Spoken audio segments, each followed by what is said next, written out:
Hey everyone, and welcome back to The Music Made Me. Thank you so much for joining us once again. We truly do appreciate it. Today we have a very special conversation with musician Dante Bowe. Dante is a man of faith. His journey with God began at the age of 16 after a very special encounter, and since that time, he has been on a mission to inspire others and spread the joy of music. In 2017, he released his debut album, which was fully independent. And since that time, he has been gaining the attention of a lot of people. And over the last 3 years, he's been writing and recording for his new album, Circles. During our conversation, we talked about his journey, the new album, and the personal stories behind some of the songs on the album. So please enjoy our conversation with Dante Bowe.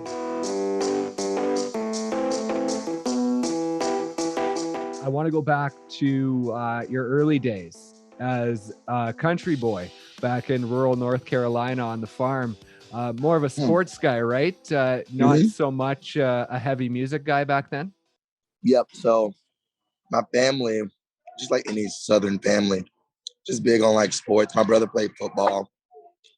I played basketball. Then I went on to play baseball. I was better at baseball, so I stuck with baseball. And then eventually I always knew I could sing, but it was like in the South, there weren't many like known singers or anything like that. So it was just like something I knew I could do, but nothing I really aspired to do. Right. And And so your whole family could sing, right? Because I've heard you say that basically every member of your family, except for your mom and dad, could sing. yeah, like literally my grandmother, my grandfather, my aunts, uncles, really like my mom and dad were the only two that really can't sing. But they would tell you they can sing. But you would tell them different then? Oh, I'm telling you the truth. I'm gonna tell you the truth. They can't. And so it was when you were in grade 7, right? At the age of 13, at a talent competition where singing really took you and you realized that it might be something that you may want to do? Oh wow, yeah. I forgot about that. Yeah, so yeah, I did a talent show that I was so nervous to do just because like up until then I had like sang in my local church a little bit, but like never like to my friends or anything. And my friends only knew me for what I did in school. And so, but yeah, that was the moment and then I just felt the love and like that people really responded well. That was one of the moments where I felt like, okay, yeah, this is something that I think I want to do. So what was the difference between that and sports? Because in sports, you're receiving that love as well, right? When you do a good job. So what was the difference in the response when you sang as to when you were playing sports? You remember? Yeah, I think it was singular. Like, so like in sports, it's like everyone's like kind of like congratulated. Like it's a team effort, like a real team effort. Right. I feel like when I was doing the talent show and I sang, it felt like something that, that I felt responsible for. I'm like, okay, like this is something that's in me, like, it's not like 5 of us, 6 of us up here. It's like, just myself. And I think the feeling is just different. You feel ownership, like in a good way, ownership, not like me, but like you feel like, okay, like this is my talent. This is my gift. You know what I mean? Not just 12 other guys with me. Right. Yeah. And I've heard you say that you were a little embarrassed because you had a high voice when you were younger. So did singing help that And my as uncles well? used to And pick on me. oh, did they? My uncles would pick on me. I remember one specific time I was knocking on the door. My uncle's like, who is it? I'm like, it's Dante. He was like, say it with your chest. It's Dante. And then randomly my voice, raspy now and very low, but Yeah. I was embarrassed because I had a high voice growing up. So did singing help that? Did it give you more confidence within your voice?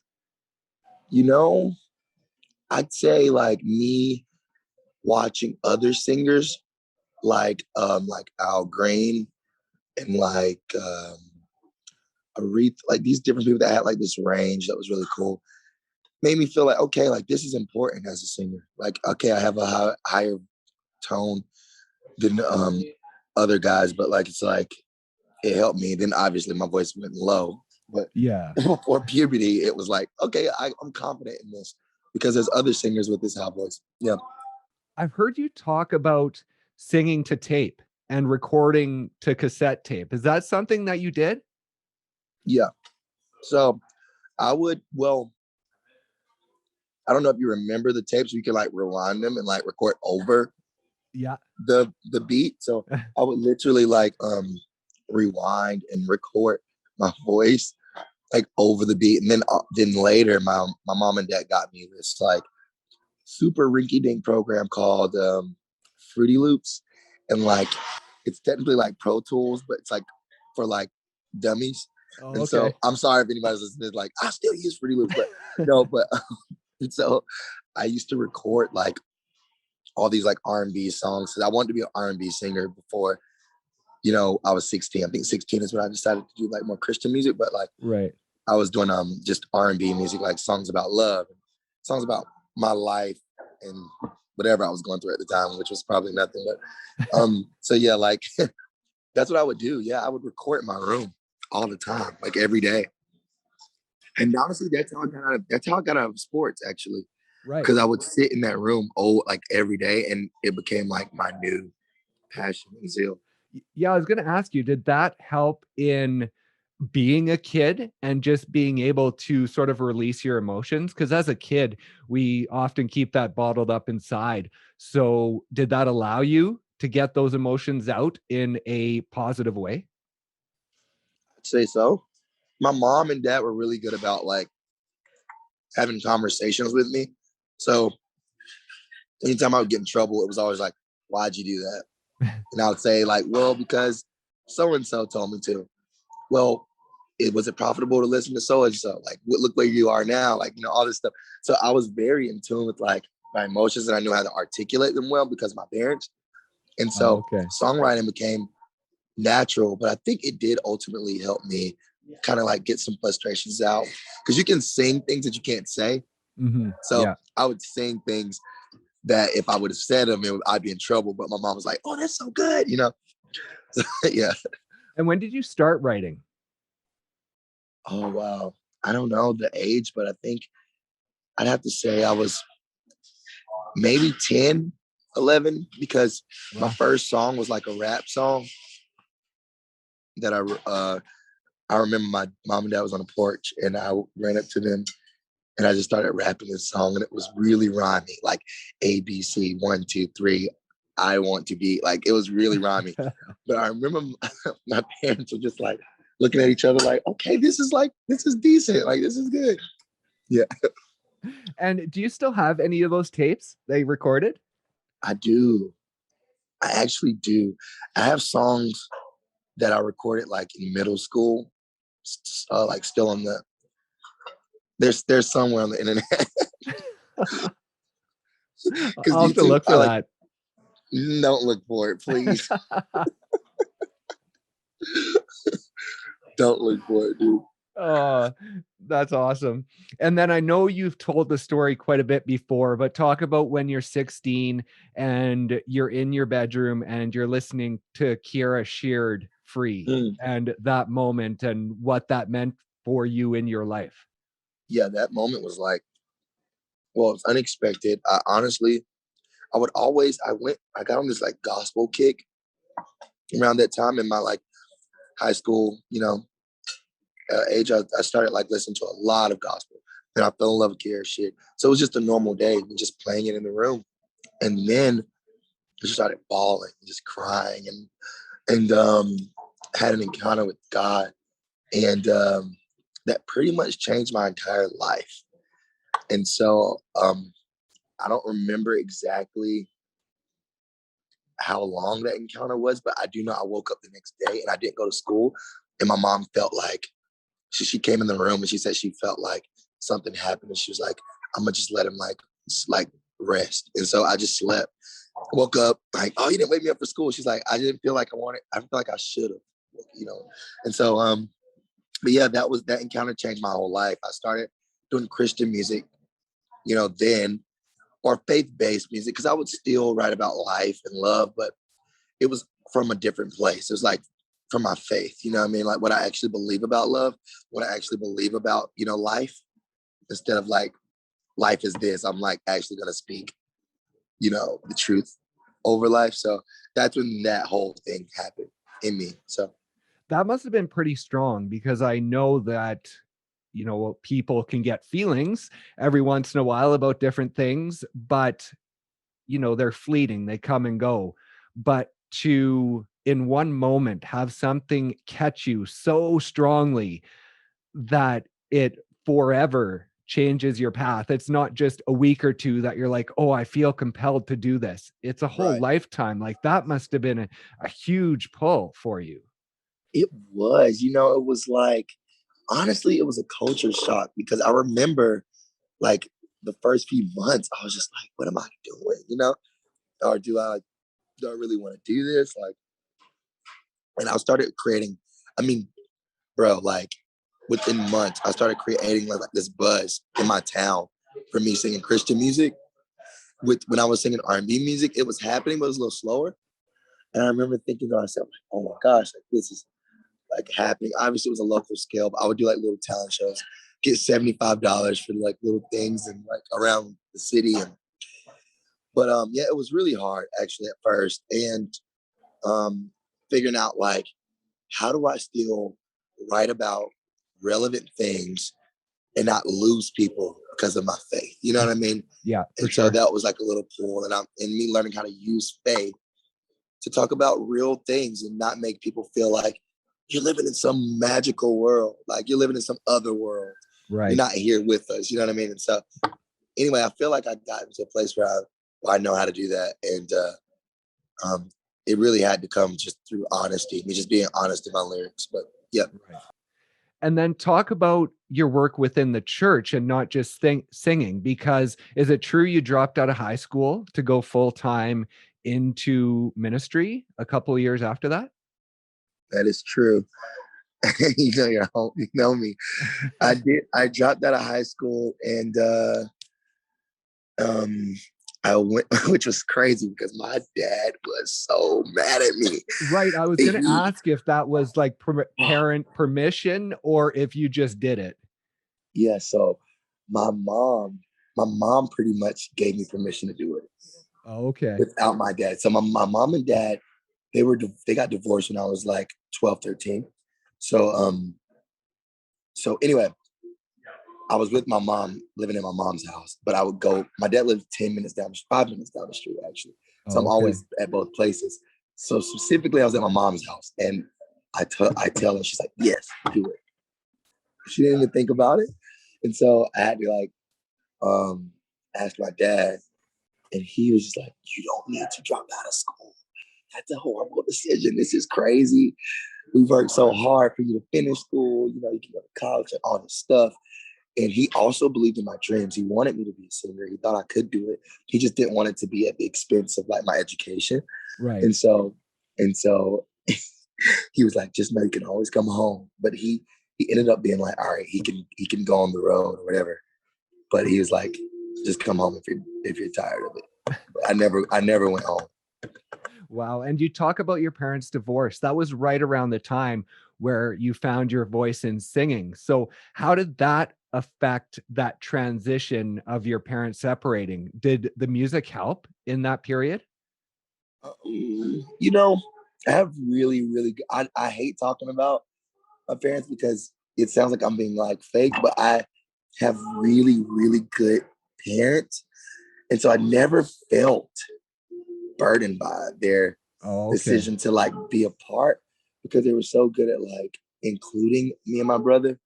And so we kind of like all went through it together. Oh, And okay. we felt pain on both sides. We felt also like relief on both sides. And so they were happier and we were happier.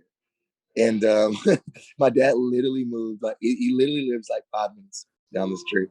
And so we didn't, I didn't feel like any like, oh, my parents are getting divorced. Right. No I was like, okay, resentment or anything like that.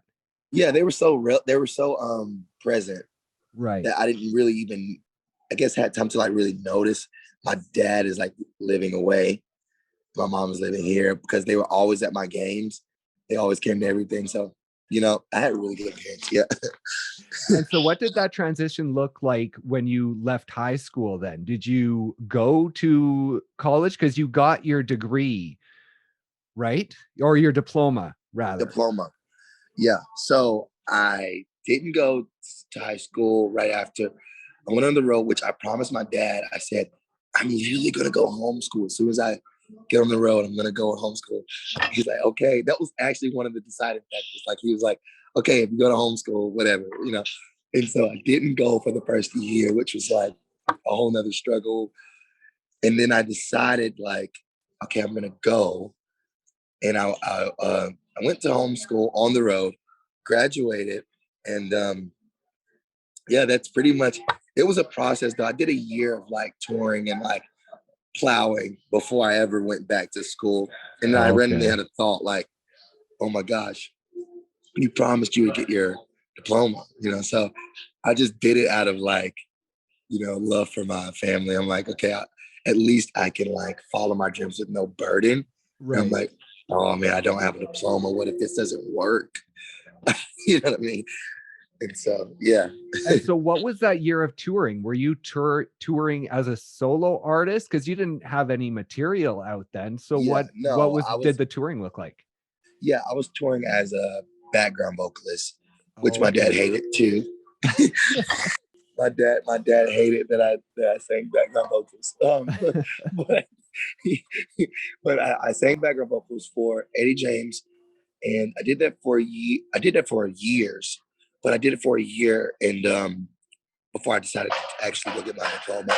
And honestly, singing background vocals, I was like, maybe this is what I'm gonna be. It just felt like a long journey, even though a year seems short.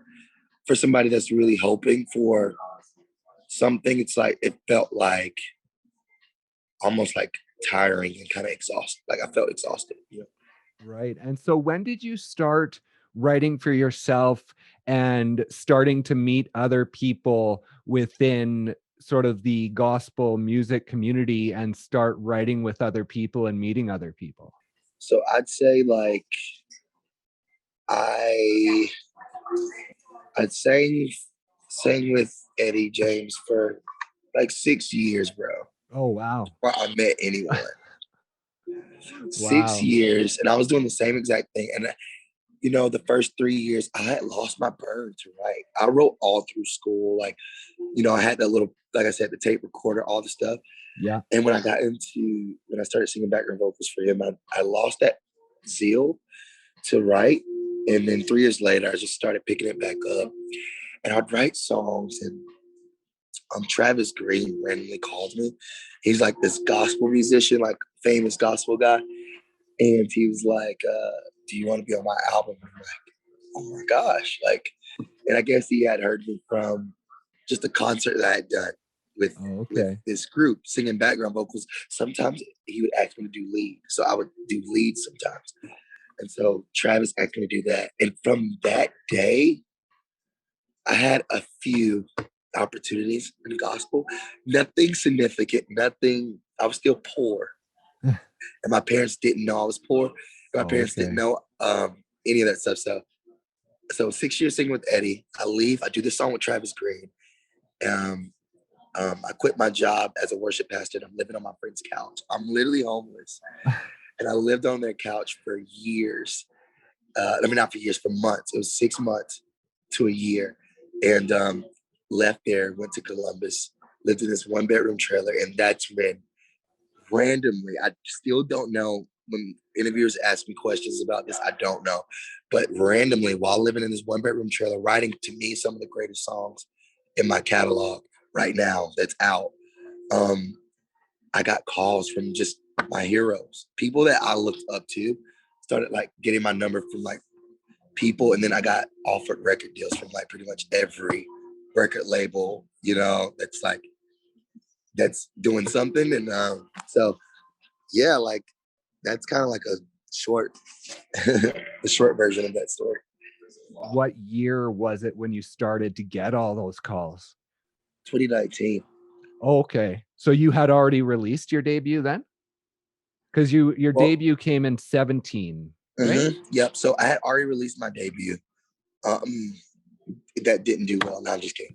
But I released my debut, and as a complete independent artist, I had no connections to anything or anyone. I just felt like I was supposed to just do it, Oh, okay. and it was a $10,000 project, so it was like low, which sounds like a lot, but like in the industry, that's like low budget. So like Right. it was like 10 grand for everything, marketing, all this stuff, and and I remember thinking like, oh, so much money. Oh my gosh, how am I gonna do this?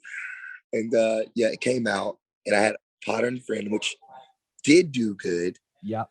The single it debuted on Billboard, which is crazy to me.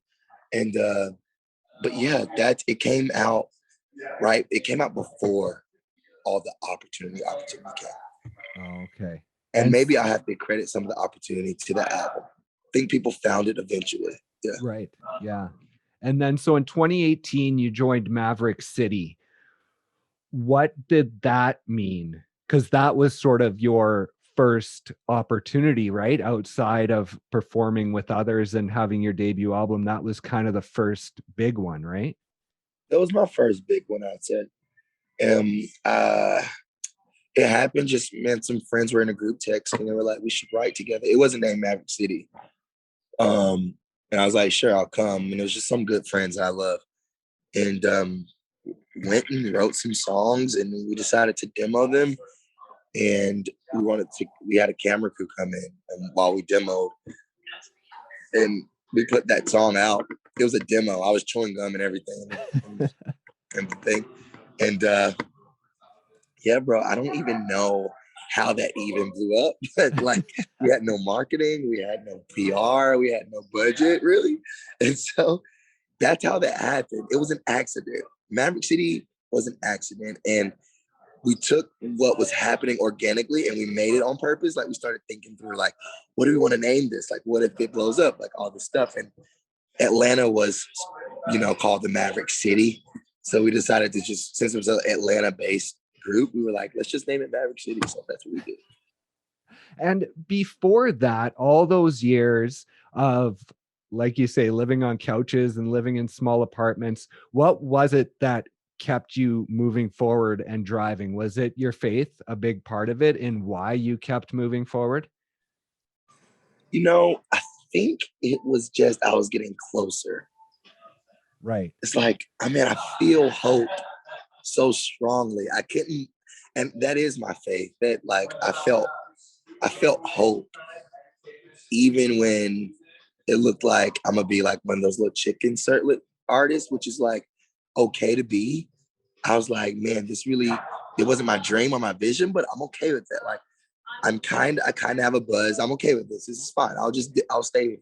But like, I felt hope, and I felt like I was so close to something, and I didn't know exactly what it was, but I felt like, man, I'm gonna be on the brink of something soon. And this is right before all the record deals and stuff. And I think that's why I stayed with it, is because I was getting closer, and I felt hopeful for my future. So. And when did you start touring around to different ministries and performing and all of that? Was that in and around that 2018, 2019? 2019, I'd say my started getting like calls, and like my manager is the reason why I didn't give up too. Her name is Sydney. I was living on a couch, and her and a guy named Taiwan, which are my two managers, used to come every day like, why aren't you doing music? Like, what is going on? And that's how they became my management. They pretty much started like doing stuff for me just randomly. And so anyway, during 2019, they kept calling, like, we getting calls to do this, this festival and that festival. And I didn't have an album out. I did have a song with Maverick City out. And so yeah, I guess it was around that time where I was getting a lot of calls to do things that were like really cool. It's kind of crazy to think, because when you look online at sort of all the stuff you've done, it feels like it was over a much longer span. Like you've been able to record with so many groups now and so many different ministries. And it's funny to think that it's only been 2 and a bit years that you've I really know. had the opportunity to be doing this. I know, dude. I've in the last 2 years, like Tasha Cobbs, I wrote with Hillsong, Bethel, and Elevation, and like you know, Carrie Job, and like I've written for like pretty much Stephanie Grayson, everybody that I want to write for Israel, and like I've worked with, and it was only been in 2 years, and I didn't think about it until you just said it, because it does. When you look on YouTube, it feels like I've been an artist for a little while, like Yeah, exactly. but it's literally been like 2 years of just going really hard and working on the album at the same time. Yeah, that's the thing. When did the album come about? Not so much in you planning it, but in being able to meet up with people and realize that it was going to be possible to record it and release it. Yeah, so I I had 2 albums. I had one album that I was working on in 2018. I'm like, this is gonna be my next independent project. Um, I pretty much shelved it. Felt like, no, I'm gonna wait on that. And then I signed my deal in 2019 and started working on this like other project. And I loved it. Went to California the end of 2019 and worked with this guy named Lael. And we wrote something so incredible that's actually on my new project called Keep Going. And that made me can my other project. And I said, I only want to work with you. And so I pretty much got in the studio with Lael and we worked, on this new project, Circles, day in and day out. And yeah, I was working on that project while doing all these other features and like kind of getting a buzz or whatever. Right. And but yeah, I've been working on my album for 2 years. The one that's coming out on the 26th. I've been working on it for 2 years. Right. And what was that like writing for it? Because your first album that you released independently, I know there was a song on there that you wrote from when you were 16. So you had a long time to write that album and put it Yeah, together. Whereas this yeah, one, it was just 2 years. So was it a much different writing process and creating it? yeah. Much different writing process. I sat with my grandmother, and my grandfather, because this is like the craziest time in history right now, the racial tension and stuff. Yeah. And so I just sat with them and got perspective. And I wrote a lot of songs about my family, a Yeah. lot of songs about my family. And then, and this is all in the last 2 years. So these are brand new songs that I've written. And wrote a bunch of songs about relational things like relationships and stuff. Right. And it was a different writing process in the sense of I I got in the studio and I freestyled a lot. Like I didn't like go back and try to get all these structured songs. I wanted Right. songs that felt honest and like raw and like felt like my lineage and my grandmother's courage and my grandfather's courage. And so Lael helped me do that. And so yeah. And some songs on the album I wanted to talk to you about because I had a crazy experience. I was listening to the album and I had a question pop up in my mind. And the question was I was going to ask you, are you trying to create songs that stay true to your faith while at the same time appealing to everyone? And it's funny because as I was asking myself that question, Keep Going popped up and I heard the lyrics. We got to believe what we pray, believe what we preach, believe what we sing about, believe he's a king. And so it was just kind of crazy that that question popped into my mind about faith be Yeah. versus mainstream, and if that'll hurt your mainstream, and Mhm. that those lyrics pop up, and it was just crazy timing. And so I'll Yeah. ask you that question: has there ever been pressure, especially going into this album when it's not independent, in pulling back on the faith so that it might have more of a chance to go mainstream? Yeah, no. Like I know who I am. And so I kind of trust who I am. I trust who like God's made me. And so if there's like usually when I'm writing, I want people to know who I am. Right. And and I am a believer. And so I want that to be a part of my story. I'm also a son. I'm also, a boyfriend to somebody. I'm also, a grandson and a best friend to someone that doesn't believe in the Lord. And I'm a best friend to somebody that is like radically, Right. believer, Yeah. and I want it to all be felt. And even if you don't believe, I feel like this record is not even about necessarily trying to, you know, get someone to believe what I believe, but it's Hmm. to kind of like give you an invitation. I guess it's an invitation to something else. Like, you know what I mean? And so, Right. so, I feel like when I listen to my favorite albums, like Lauryn Hill, Miseducation, I feel like it was just one big invitation to go deeper. And I feel like creatively, I became a better musician after listening to that. And so some people are going to become a better musician after listening to my album. Some people are going to become, like, oh, I want to know what Jesus is about. I want to know what God is about. Some people are going to be like, man, I just feel encouraged, whatever. But Right. I just think it's just one big invitation. And I want to be very, upfront about who I am, whether it's like, you know, I'm dating someone or whether it's like, I love the Lord, I want it to be like in your face. Let's move on from it. I'm not trying to guinea pig anyone into believing what I want them to believe. I Yep. want you to just know who I am. So Right. And yeah. in Love is in the Air, you have a line in there. I've seen rock bottom and didn't think I would ever bounce back. So what was rock bottom for you? Okay. Thank you for talking about Love is in the Air. My favorite song on my album is Love is in the Air. And I'm actually doing a virtual performance like next week in California, which I'm really excited about. But Love is in the Air is about my grandmother and grandfather's marriage. I watched my Okay. grandmother at, beside my grandfather while he's laying in his hospital bed and he passed away the next day. And I said, you guys did it. You stood the test of time. Like till death do you part. You actually did it. Oh my God. I couldn't believe it. And them laughing and stuff while they're not, like they were still in love. And I couldn't believe it. I was like, I don't know, maybe it's just so foreign in my generation. Right. but Yeah. but I was like, oh my gosh, my grandmother and grandfather, they broke a curse in our family. They stayed together their entire lives. That means it's possible, and it's possible to find true love. And so I'll talk to my grandmother, and pretty much a collective of stories is in this song, Love is in the Air. And at one point during the infidelity, that my grandfather, cheated on my grandmother. So that line is about her. Okay. So I've seen rock bottom and didn't think I would ever bounce back. But something about you changed what I thought love was. Like love is not about you do something for me, I do something for you.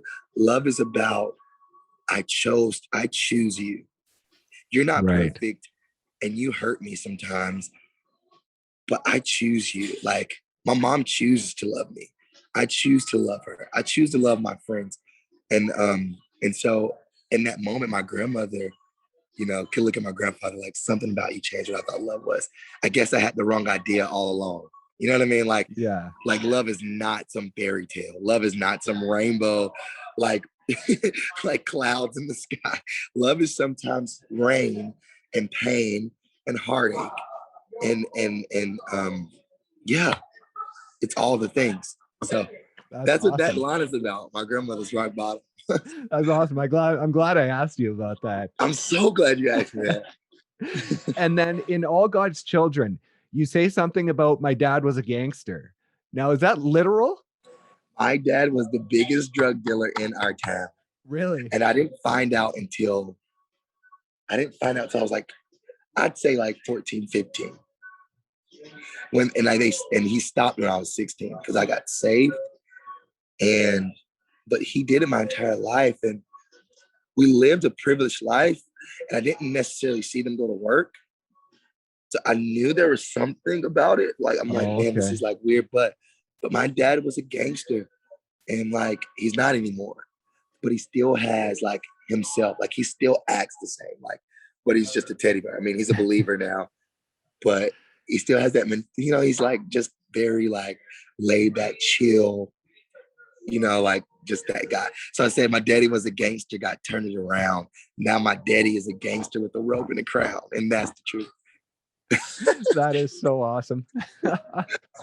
And I'll ask you one more question and then I'll let you go. I'm sorry I kept you so long. Oh, for But sure. It's all good. I love it. So you were 16. Kiara Sheard's song affected you in a very powerful way. Now, with this new album, do you hope that it will not necessarily have that same effect in leading people to God, but that it'll have the same effect in just creating something within them, a power within them? Yeah. I hope, like, I wanted to create something that felt like, and this is just being honest, I want to create something that felt like hope. And some songs I write with the intention of like, I want someone to encounter him, Yeah. This album, I feel like I wrote, out of like, I want somebody to feel hopeful. This has been a hell of a year. Like, it's been the worst season to kind of like endure. Like, my grandmother lost my grandfather January 2020 and had to quarantine in that house. Right. The rest of the year alone because we couldn't see her because she's vulnerable where she was. Now we're good. We can, she was just with me at a recording, but right. I wanted to write this album for people like her. They're stuck, like that feel like, man, like, yeah, everyone's going about their lives, but I lost my dad. I lost my grandpa. I lost my cousin. I lost this person. And I want these people to feel hopeful after the year they just kind of like encountered. You know what I'm trying to say? Yeah, for sure. And so I wrote an album full of hope. And I think that's the message. It's just, there is light at the end of the tunnel. We all go through circles, but we don't have to keep spinning and like feeling like, I'm going crazy. But he's the God of the circles. Like, he is all in control. Like, everyone goes through these things. And I like the circle song. It starts off by saying, you might not believe it, but everybody got a story to tell. Like, you're not the only one. You know what I mean? So right, yeah. Just I want people to feel hopeful. Like, so yeah. Well, that's awesome. Well, Circles is the album. It comes out on an amazing day because it's actually my birthday, the day that it's being released. And it's so that's my awesome. best friend's birthday. Really? Is it? Yes, we're celebrating their birthdays the day before. And then like we're doing a release party on. I feel so bad having like my release date on their birthday, but I mean, it is what it is. Yeah. Well, that's awesome. Well, you know what? Thank you so much for taking the time for taking a break from your lunch and all the craziness that you're going through right now. I really appreciate it. Thank you so much, man. This was awesome. Thank you guys so much once again for listening. We truly do appreciate it. And thank you to Dante, of course, for stopping by and sharing his very personal story. We hope that you'll check out his new album, Circles, available wherever you stream your music. And please also make sure you are liking, sharing, following, subscribing to us on whatever streaming service you are listening on. And please also hop over to social media and give us a follow there. We're on Facebook, Twitter, Instagram, TikTok. Just search The Music Made Me and we should pop up. Thank you guys so much once again, and we'll see you next time on The Music Made Me.